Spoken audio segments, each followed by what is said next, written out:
You've tuned into The Mountain Gardener with your host, Ken Lain. Gardening, it can be challenging, but with these simple insider tips, you'll reap huge rewards. Now, let's tune into today's Mountain Gardener with Ken and Lisa. And welcome to this week's edition of The Mountain Gardener. Your host, Ken Lain, here every week, talking about the landscapes of northern Arizona.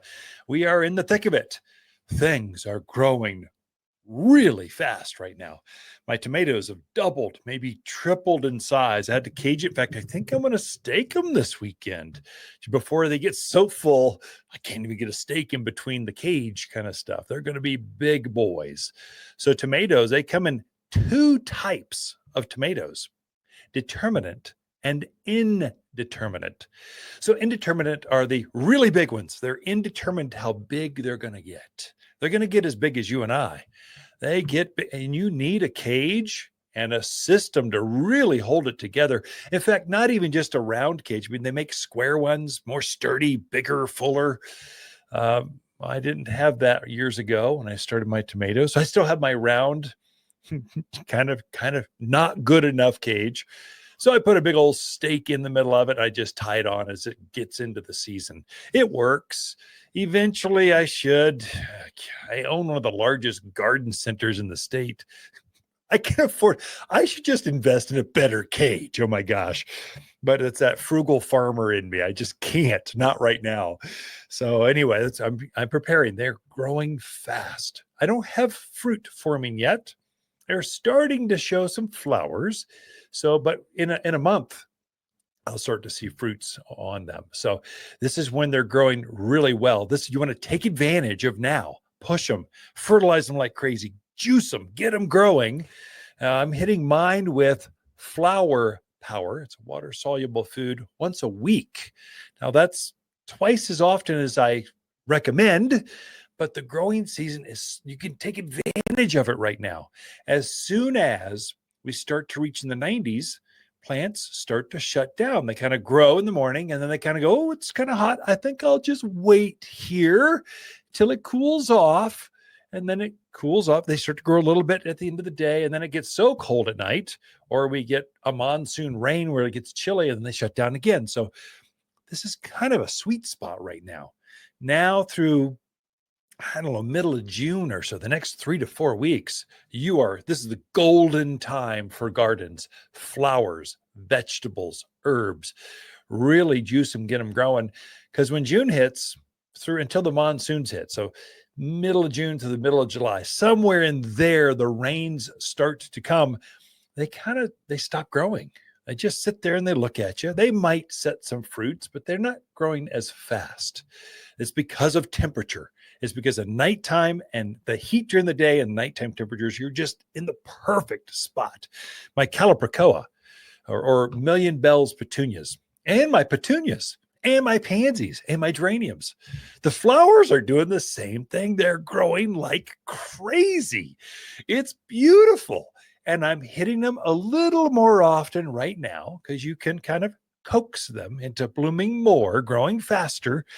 And that Flower Power, I just got my couple of my water cans. I just kind of go out there in the morning. I go, I'm going to make you happy. I'm going to insist that you grow. And I'm pushing them. I mean, I've got a radio show, podcast, garden columns. I'm the spokesperson for gardening in this part of the Southwest. I have to get behind the microphone and tell you how, I just picked my first tomato and it was so good. It just melted in my mouth. My first cucumber. I've got my bouquet of iris, which I do, in the house. They're just so stunning and striking.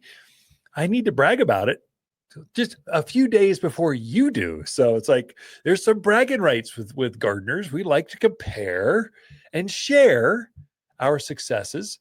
And so I start with a little bit larger plant, whether it's a flower or vegetable, and I really fertilize them well right now. So they are at full happiness and wanting to grow. And so I'm seeing it right now. I am really seeing them go, and you can do the same thing. Right now, you're starting to see the summer blooming things starting to wake up. So we've had calls for the last 2 weeks going, oh no, I think my grapes are dead. Oh, I think my desert willow died. Oh, my chase tree, my smoke bush, you can go right down the line. These are folks that they do not like spring. They have no interest in spring.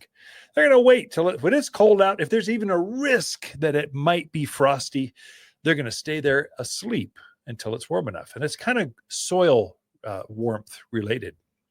So finally, the crepe myrtles have leafed out and they're starting to bud. Finally, the Rose of Sharon's or all of the hibiscus families are starting to leaf out. Finally, the smoke bush are starting to really push on that nice, rich, thick foliage, a light dusting of flowers to them. All those hardy, drought-resistant, heat-loving plants, they like summer. So they're famous summer through fall. This is when your lilacs are pretty well done at this point. There might be a few flowers left. Yeah, that's fine. But their big show, they're done. They'll just be big green blobs from this point forward, unless you've got a repeat blooming variety. The roses are looking tremendous right now. This is a good time for them. Your summer plants are waiting for it to get hot. They're looking forward to 90-degree weather. They want that. And when they do, they just take off and ignite with new flowers. This is a good time to be putting your summer blooming types of plants in the ground. So that would be the most famous of all of them in the country, Crepe Myrtle. Crepe Myrtle is this rich foliage with these almost fluorescent. Even the white flowers are fluorescent. There's a new Black Diamond series of crepe myrtles we got, and the foliage is black or very dark, rich crimson. And so if you take any flower against that rich, deep foliage, it is magical. I mean, it's like, whoa, where did that plant come from? Mars? What is that? Where did you get that from? How did you grow that? It just creates conversations that those dark foliages, there's a Black Diamond foliage. There's several series at the garden center right now where that you got this really, even without flowers, you're going, wow, that's a pretty plant. And then it blooms. The most traditional crepe myrtles, they're going to be your green, just green foliage. That's the typical southern Texas, all that whole area, where it's hot. They're just green and a pretty flower. That's good. There's still fluorescent foliage, but boy, take a look. If nothing else, you would just want a day trip for entertainment. Look at the black foliaged crepe myrtles. They're cool. I mean, really neat. They're also starting to dwarf them. So a lot of your tree crepe myrtles, who needs I don't want a tree against my fence line. I've got trees. I want shade trees with something bigger than a crepe myrtle. I want something to soften up a shrub. Gets about head high, chest high to hip, head high. That softens up my fence line. And I don't want it to go into tree form. I want it to stay in a shrub form. There's a whole series of crepe myrtles that we've dwarfed. They don't get to that 10, 12, 15 foot height. They just get chest high. Much easier to maintain. They need no maintaining. They don't need pruning or anything. They just do their own thing every summer through fall. The same thing with a lot of the hibiscus are in. So the hibiscus, I should break that a little bit. So Rose of Sharon is our most famous hibiscus. So it's a shrub, a tall shrub, probably head high to even it's up to 12, maybe 10. If they're really old, 12 feet tall, big bush with hundreds, literally hundreds of hibiscus, smaller hibiscus flowers. They come in a lot of colors, blues, whites, pinks, a lot of colors. There's the tropical hibiscus. This is like Florida, Phoenix, Southern California.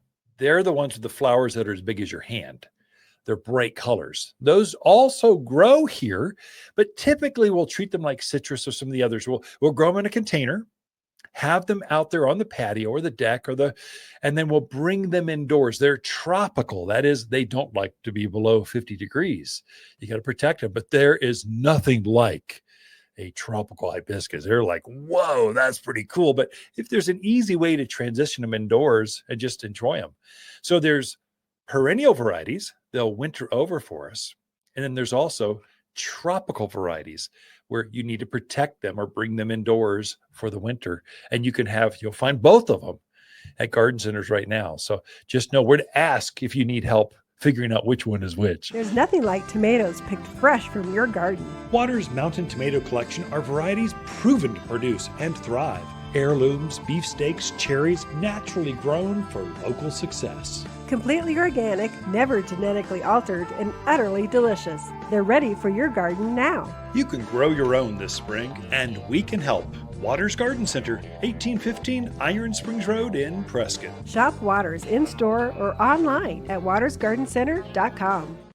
For a more fruitful garden, increase success in the landscape that just feels better, then tune in daily to the Mountain Gardener podcast. Subscribe through your favorite podcast streamer or visit watersgardencenter.com. Better yet, visit me directly right here at Waters Garden Center. Thanks for tuning in.